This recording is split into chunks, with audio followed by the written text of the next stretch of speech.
Trust is a fragile thing. It takes years to build, a foundation constructed through love, loyalty, and shared experiences. But it can shatter in an instant, reduced to dust by a single betrayal. I had always believed my marriage to Lisa was built on something unbreakable, something that could weather any storm. I was wrong. Looking back, I wonder if the signs were always there, hiding in plain sight, or if I was just blind to them.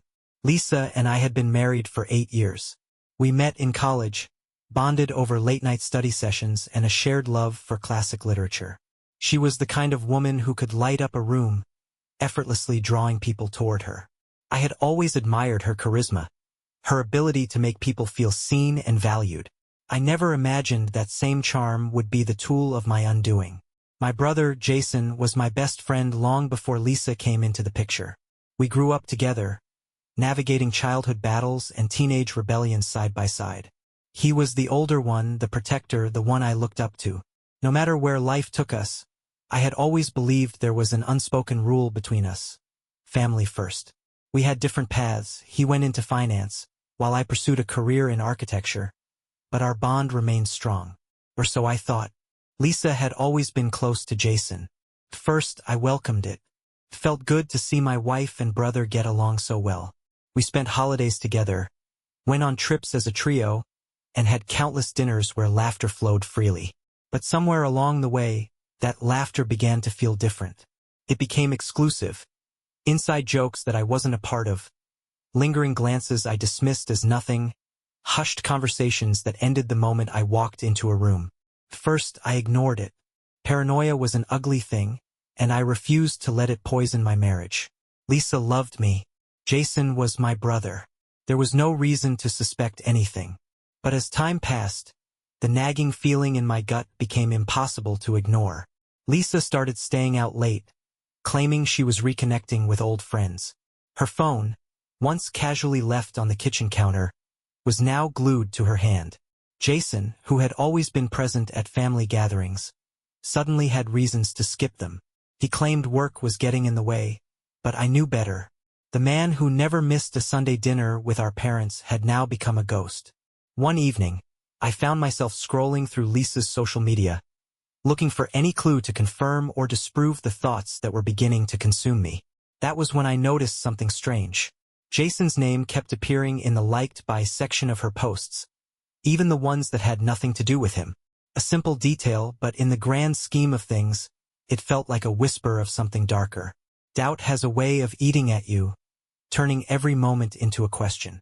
The tipping point came on a Saturday evening when Lisa told me she was going out with friends.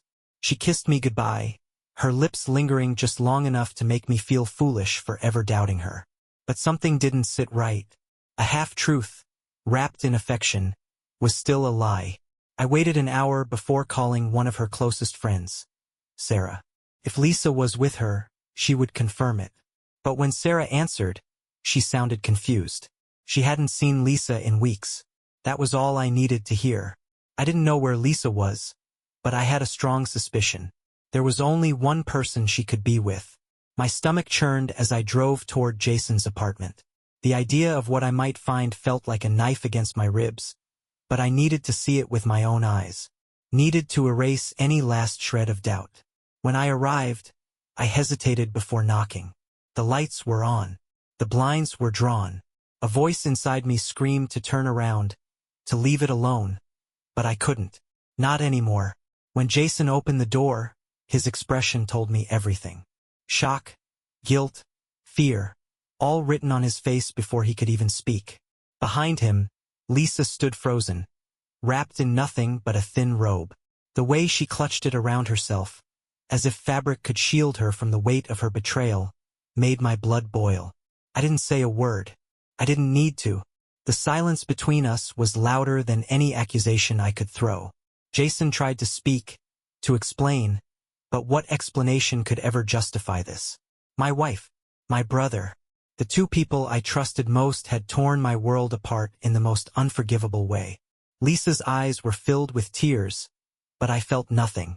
No anger, no sadness, just a hollow emptiness. A part of me had been killed in that moment, and nothing they said could bring it back. I turned and walked away.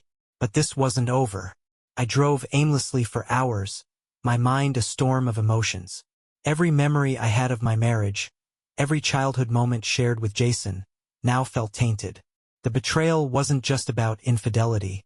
It was about the breaking of something sacred. Trust, loyalty, family. All of it shattered. By the time I returned home, Lisa was there, waiting. She had packed a bag, her face streaked with tears. She tried to speak, but I held up a hand to stop her. There was nothing left to say. She had made her choice, and now she had to live with it. Jason, however, had made a different choice. He had sent me a message, a weak attempt at justifying the unjustifiable. He claimed it had just happened, that they never meant to hurt me. As if betrayal was something accidental, as if their choices had been beyond their control. I didn't respond. I wasn't ready to decide what came next, but I knew one thing for certain. The man I had once called my brother was now a stranger to me, and the woman I had loved more than anything was now nothing more than a painful memory. The road ahead was unclear, but one thing was certain. This wasn't the end of the story. The days after the confrontation blurred together, a haze of sleepless nights and unanswered questions. The betrayal clung to me like a second skin, a constant reminder that the two people I trusted most had destroyed everything I thought I knew. Lisa had moved out, taking refuge at her sister's place, and Jason had gone completely silent. A part of me wished I could erase them both from my life as easily as they had discarded me. But I wasn't interested in disappearing. I wanted answers. Avoiding Lisa was easy, but Jason? That was another story. He had been my brother for 32 years, woven into every moment of my life. The idea that he had so easily crossed a line that should have been unthinkable was something I couldn't let go of. I needed to understand why. I started asking questions. Quietly at first, testing the waters with mutual friends, former colleagues. Had anyone else seen this coming? The more I dug, the more I realized just how deep the deception ran. Lisa and Jason's affair hadn't been a moment of weakness. It had been calculated, deliberate. A tangled web of stolen moments and whispered secrets, woven right under my nose. Sarah, Lisa's closest friend, finally caved. She admitted that she had known for months but had been sworn to secrecy. The guilt in her voice was evident, but it did nothing to temper the rage boiling in my chest. Months. My own wife had been sleeping with my brother for months, and everyone had just let it happen. Their betrayal was bad enough, but what haunted me was the nagging feeling that there was more. Affairs don't happen in a vacuum. There are always ripples, consequences that spill over into places you least expect. I started going through old messages, phone records, anything that could give me a clearer picture of when this had started. What I found sent a fresh wave of nausea through me. Jason and Lisa had been meeting at hotels, exchanging gifts, moving money between accounts. There was a financial aspect to this betrayal that I hadn't expected. Lisa had been withdrawing money from our shared savings. Jason, who had always been reckless with finances, suddenly had an influx of unexplained cash. I wasn't just dealing with an affair. I was dealing with something much worse. The anger that had simmered beneath the surface boiled over one evening when Jason finally had the audacity to show up at my apartment. He looked different, tired, thinner, like the weight of what he had done was finally catching up to him. He didn't apologize. He just stood there waiting for me to speak. So I did. I laid everything out, the money, the deception, the months of betrayal. I demanded answers, but Jason had none. Or rather, none that made sense. He claimed he had fallen for Lisa, that he had never meant for it to happen, that it had started as an accident but spiraled into something neither of them could control. An accident. That was his excuse. I laughed. A hollow, bitter sound that held no humor. Love wasn't an accident. Betrayal wasn't an accident. What they had done was a choice, one they had made over and over again, despite knowing what it would do to me. Jason left that night with nothing more than my hatred. And for the first time since it had all begun, I felt something other than heartbreak. I felt determined. Lisa and Jason had taken everything from me. My trust, my sense of security, my belief in family. But they had underestimated me. They thought I would crumble, that I would wallow in my grief and let them continue their lives unscathed. They were wrong. I wasn't going to sit back and be the victim of their choices. I was going to take control. I had information, proof of financial fraud, evidence of their deception that went beyond mere infidelity. And I was going to use it. Lisa and Jason had no idea what was coming. The numbness had worn off, replaced by something sharper, something colder. I was done grieving the life Lisa and Jason had destroyed. Now I wanted retribution. Not just for the affair, but for the lies, the stolen money, and the complete disregard for the love and trust one had given them. If they thought they could walk away unscathed, they were about to learn just how wrong they were. I spent days compiling everything I had. Bank records, hotel receipts, messages, and Sarah's reluctant testimony about how long the affair had been going on. It wasn't hard to find even more evidence. Lisa had been careless, her digital footprint full of mistakes. Late-night transactions, emails that were never fully deleted, even social media tags placing her at places she had sworn she had never been. Jason, despite his reputation for financial recklessness, had also left behind a trail. His new bank deposits lined up suspiciously well with withdrawals from my joint account with Lisa. I had more than enough to prove that they hadn't just betrayed me emotionally, they had stolen from me. I wasn't interested in direct confrontation anymore. Words meant nothing to people who had proven they had no shame. Instead, I needed something bigger. Something they wouldn't see coming until it was too late. The first step was ensuring Lisa had no access to my assets. My lawyer expedited the process of freezing our joint accounts and transferring what remained into a separate one under my name. I filed for divorce, citing adultery and financial misconduct. With the amount of evidence I had, there was no way Lisa would walk away with anything more than what the law required. I also filed a fraud report, detailing the unauthorized withdrawals from our accounts that had ended up in Jason's hands. The law firm handling my case assured me that there was a strong chance criminal charges could follow, especially given the paper trail they had both left behind. That was just the beginning. Lisa was the first to realize something was wrong. She tried using the card linked to our joint account and found it declined. That same evening, she called me, her voice trembling, demanding to know what was happening. I let her talk, let her panic. Then, when she finally paused long enough to listen, I told her exactly what I had done. I expected anger. I expected manipulation. What I didn't expect was desperation. She pleaded with me, told me it wasn't what I thought, that she had been caught in something bigger than she could control. She tried to make herself sound like the victim, but I had seen too much, heard too much. Her words meant nothing to me now. Jason, on the other hand, didn't reach out directly. Instead, he sent a message, short, clipped, lacking any remorse. "This isn't necessary. You're blowing things out of proportion." I didn't respond. He was about to learn what necessary truly meant. I had one final card to play, and it was the one I knew would hit them hardest. Jason's company had strict policies on financial ethics, policies he had now blatantly violated by accepting stolen money. A well-placed anonymous tip to his firm's internal auditing team was all it took. Within a week, Jason was under investigation, his reputation hanging by a thread. Lisa's situation wasn't much better. Her employer, a small but well-respected PR firm, valued integrity above all else. The proof of her deceit was delivered straight to her boss, and within days, she was let go. She had not only lost me, she had lost her livelihood. Word spread quickly among our friends and family. They were no longer just the couple who had betrayed me. They were the pariahs who had stolen, lied, and lost everything because of their greed. No one wanted to be associated with them now. The last time I saw Lisa, she looked like a ghost of the woman I had married. She showed up at my door, pleading for another chance.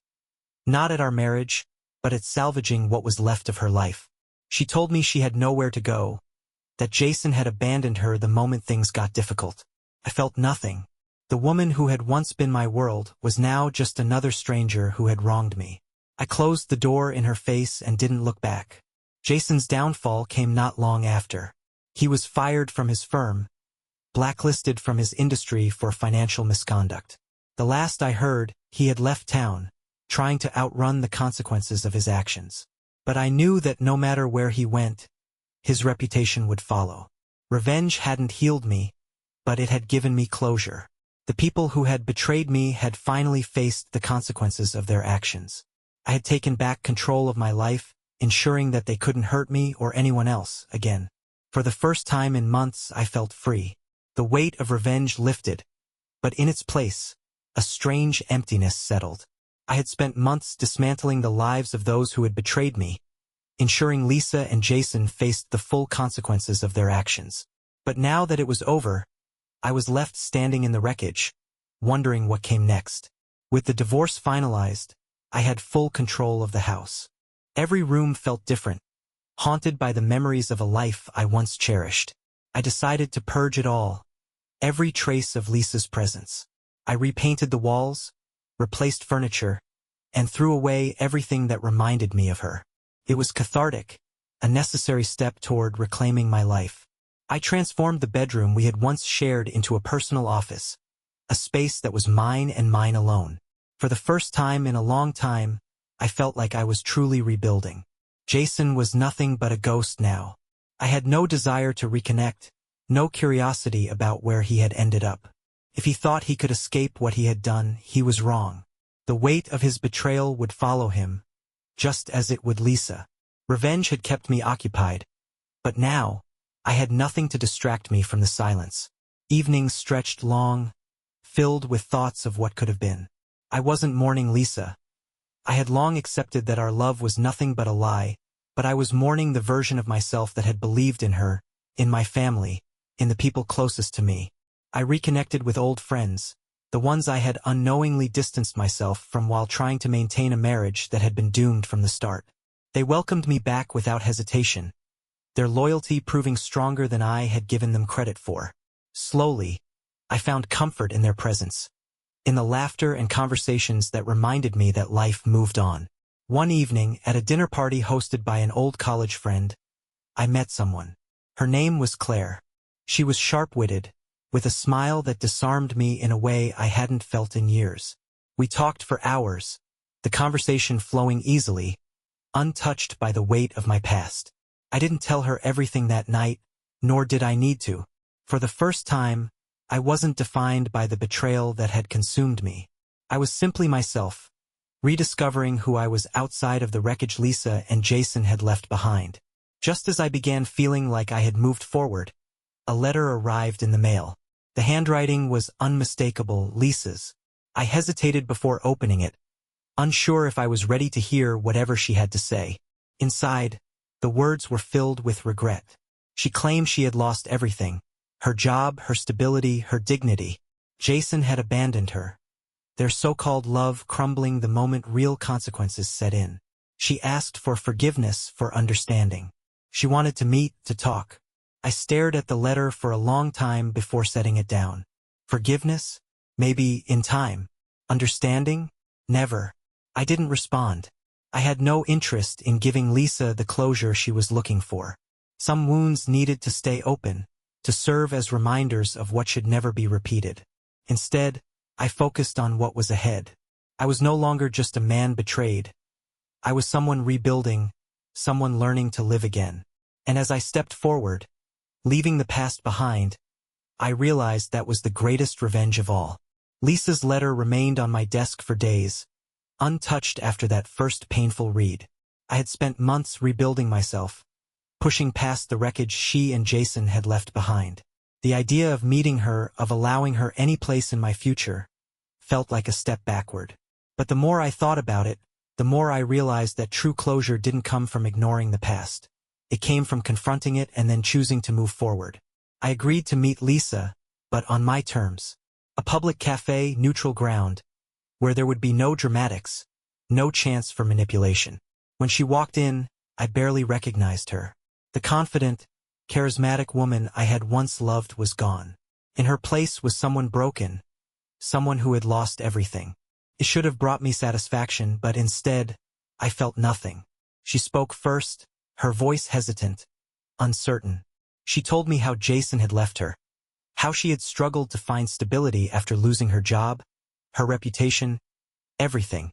She apologized not just for the affair, but for all the lies, the deceit, the selfish choices that had led to this moment. She said she didn't expect forgiveness but wanted me to know she regretted everything. I listened, but I didn't respond right away. Instead, I studied her, wondering if any part of this was genuine or if she was simply grasping at some last shred of hope that I would ease her guilt. When I finally spoke, my words were simple: "I've moved on." She flinched, but I didn't elaborate. There was nothing left to say. I didn't hate her anymore. That would require me to care. And I didn't.